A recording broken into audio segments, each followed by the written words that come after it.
Sniper sniper sniper. ভাই তুমিও কি চাও এইভাবে দুইটা এডাব্লিউএমকে পিসির মতো সুইচ করে চালাতে? তুমিও কি চাও একটা এডাব্লিউএমকে দুইটা এডাব্লিউএম এর মতো করে চালাতে, যেটা দেখতে পুরাই অস্থির লেভেলের? তাহলে তুমি এই ভিডিওটা শুরু থেকে শেষ পর্যন্ত দেখো, কেননা এই ভিডিওতে আমি তোমাকে স্নাইপার চালানোর সকল গোপন টিপস অ্যান্ড ট্রিক্স দিতে যাচ্ছি। এখানে আমি তোমাকে স্নাইপার চালানোর ক্যারেক্টার থেকে শুরু করে স্নাইপার গান কিভাবে কোনো প্রকার রিলোড ছাড়া চালাতে হয় সেটাও দেখিয়ে দেব। সো ভাই, এডাব্লিউএম চালানোর জন্য তোমাকে অবশ্যই সেটিংয়ে ঢুকে কন্ট্রোলে গিয়ে হোল্ড ফায়ার টু স্কোপ এই সেটিংটা অফ থাকলে অন করে দিতে হবে। এটা অন করার কারণ হচ্ছে যখনই তুমি ফায়ার করবা তখনই স্কোপ অন হবে, যার ফলে তুমি খুব সহজেই এনিমির উপর টার্গেট লক করে মারতে পারবা। আর তুমি যদি এটা অফ করে দাও তাহলে তোমার স্কোপ অন হবে না, যার ফলে তুমি কোনো এনিমিকে সহজেই মারতে পারবে না। তাই এখনই এই সেটিংটা অফ থাকলে অন করে নাও। এরপর হচ্ছে ডাবল এডাব্লিউএম সুইচিং, যেটি তুমি শিখতে পারলে খুব সহজেই যে কোনো প্রো প্লেয়ারকে মারতে পারবে, যার জন্য তোমাকে ট্রেনিং মোডে গিয়ে ডাবল এডাব্লিউএম নিতে হবে।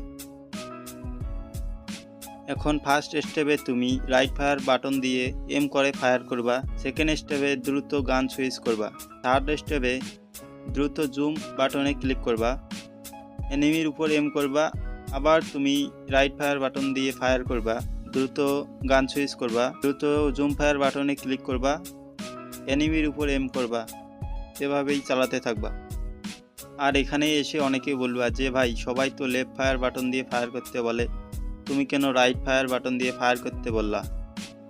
এখন কারণ হচ্ছে যদি তুমি লেফট ফায়ার বাটন দিয়ে ফায়ার করো তাহলে তোমার জয়স্টিক দিয়ে তুমি কোনো মুভমেন্ট করতে পারবে না, যার ফলে তোমার ক্যারেক্টার স্টিল দাঁড়িয়ে থাকবে আর তোমার অপোনেন্ট খুব সহজেই হেডশট দিয়ে তোমাকে ডাউন করে দেবে। আর তুমি যদি রাইট ফায়ার বাটন দিয়ে ফায়ার করো তাহলে তুমি লেফট হ্যান্ড দিয়ে জয়স্টিক মুভমেন্ট করতে পারবা, আর এনিমি তোমাকে মারলেও সহজে হেডশট মারতে পারবে না, আর তুমি গ্লুয়াল মেরে নিজেকে সেভ করতে পারবা। ওকে, এবার আসি কিভাবে একটা এডাব্লিউএমকে দুইটা এডাব্লিউএম এর মতো করে চালাবা। এর জন্য তুমি ফার্স্ট স্টেপে রাইট ফায়ার বাটন দিয়ে এম করে ফায়ার করবা, সেকেন্ড স্টেপে দ্রুত গানের উপর ক্লিক করবা, অ্যান্ড থার্ড স্টেপে দ্রুত স্কোপ অন করবা। এরপর রিলোড বাটনের দিকে খেয়াল করবা, এনিমির উপর এম করবা, আবার রাইট ফায়ার বাটন দিয়ে ফায়ার করবা, দ্রুত গানের উপর ক্লিক করবা, দ্রুত স্কোপ অন করবা। এখানে অবশ্যই তোমাকে রিলোড শেষ না হওয়া পর্যন্ত ফায়ার করা যাবে না, তা নাহলে তোমার গুলি বাহির হবে না আর এনিমি তোমার পিছন মেরে দেবে। ওকে, এবার আসি তোমরা কিভাবে কোনো প্রকার রিলোড ছাড়া ডাবল স্নাইপার চালাবা।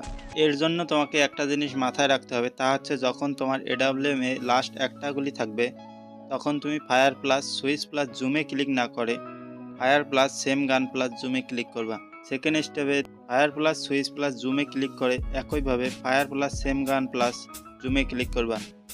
তাহলেই তুমি প্রফেশনালভাবে রিলোড করে স্নাইপার চালাইতে পারবা। এরপরের টপিক হচ্ছে স্নাইপার চালানোর জন্য বেস্ট ক্যারেক্টার কম্বিনেশন। স্নাইপার চালানোর জন্য তোমাকে প্রথমে যে ক্যারেক্টারটা নিতে হবে তা হচ্ছে রাফায়েল ক্যারেক্টার। এই ক্যারেক্টার লাগালে এনিমি তোমার লোকেশন পাবে না, আর তুমি খুব সহজেই এনিমিকে জুম করে হেডশট দিয়ে মারতে পারবা। আর এটি তোমাকে সাহায্য করবে ডাউন হয়ে থাকা এনিমির হিল বার 85% দ্রুত শেষ করতে, যার ফলে এনিমি তার ডাউন হওয়া টিমমেটকে রিভাইভ দেওয়ার সময় পাবে না। এরপরে তোমাকে লোড়া ক্যারেক্টার নিতে হবে, কেননা লোড়া ক্যারেক্টার তোমাকে 50% অ্যাকুরেসি বাড়িয়ে দিবে যখন তুমি জুম করে এনিমির উপর গুলি চালাবে। এরপরে তোমাকে মারো ক্যারেক্টার নিতে হবে। এই ক্যারেক্টার লাগিয়ে যদি তুমি কোনো এনিমিকে গুলি করো তাহলে তোমাকে 25% এক্সট্রা ড্যামেজ দেবে, তার ফলে তুমি এনিমিকে খুব সহজেই নক করে দিতে পারবা এক গুলিতেই। এরপরে হচ্ছে অ্যাক্টিভ ক্যারেক্টারের পালা। এখানে তুমি অতিরিক্ত রাশ করে খেললে তাহলে তুমি আমার মতো তাৎসুয়া ক্যারেক্টার ইউজ করতে পারো, যার মাধ্যমে কোনো এনিমিকে একটা গুলি করার পর তুমি তাকে তাৎসুয়া স্কিল ইউজ করে রাশ করতে পারবা, সেই সাথে আর একটা স্নাইপার লাগিয়ে এনিমিকে ডাউন করে দিতে পারবা। তুমি যদি রাশও করো আবার ক্যাম্পও করো তাহলে তুমি ওকং ক্যারেক্টার ইউজ করতে পারো, কেননা যখন তুমি কোনো এনিমিকে ডাউন করবা তার সাথে সাথে ওকং এর স্কিল ফুল চার্জ হয়ে যাবে এবং তুমি আবার ওকং হয়ে এনিমিকে মারতে পারবা। এই ছিল আজকে স্নাইপারের টিপস অ্যান্ড ট্রিক্স এর ভিডিওটা যদি তোমার ভালো লাগে তাহলে অবশ্যই ভিডিওতে একটা লাইক ও কমেন্ট করবা, আর অবশ্যই চ্যানেলটাকে সাবস্ক্রাইব করবা পরবর্তী গুরুত্বপূর্ণ আপডেট পাওয়ার জন্য।